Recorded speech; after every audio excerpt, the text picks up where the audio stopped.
டேய் தம்பி, என்னங்கண்ணா? இங்க வா. எதுக்குண்ணா? டேய் வாடா. ஏன் அழுதுன்னு போற? நான் ஸ்கூல்ல தவிர டூருக்கு கொண்டு போறாங்கண்ணா. அம்மாண்ட கேட்டா அம்மா காசு இல்லைன்றாங்கண்ணா. அப்பாண்ட கேட்டா அப்பா அடி வராண்ணா. ஸ்கூல்ல எல்லா பசங்களும் டூருக்கு போறாங்கண்ணா. நான் தான் பண்ணதுன்னே தெரியலண்ணா. எவ்வளோடா வேணும்? 500 ரூபாண்ணா. சரி நான் தரேன், இரு.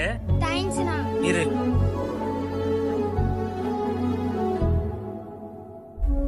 மச்சான் சொல்றா. எதனா காசு தானே இருக்குமாடா? எவ்வளோடா? 500 ரூபாடா. என்கிட்ட இருக்கிற செலவுக்காதான்டா.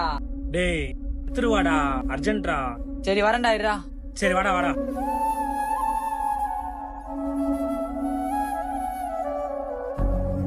இந்தாடா. டேய் இங்க வாடா. சொல்லுண்ணா. இந்தா ரொம்ப தேங்க்ஸ்ண்ணா. ஜாலியா இருப்போ. A few moments later. இருடா காசு அந்த பையன் கொடுத்துனேன். இது சரக்கு நடா பண்ணுது. டேய் உர்ரா பாத்துக்கலாம். மச்சான் அங்க பாருடா. மச்சான் பிப்ரவரி 14 என்ன ஐடியாடா? மச்சான் காசை ரெடி பண்ணிட்டேன்டா. பிப்ரவரி 14.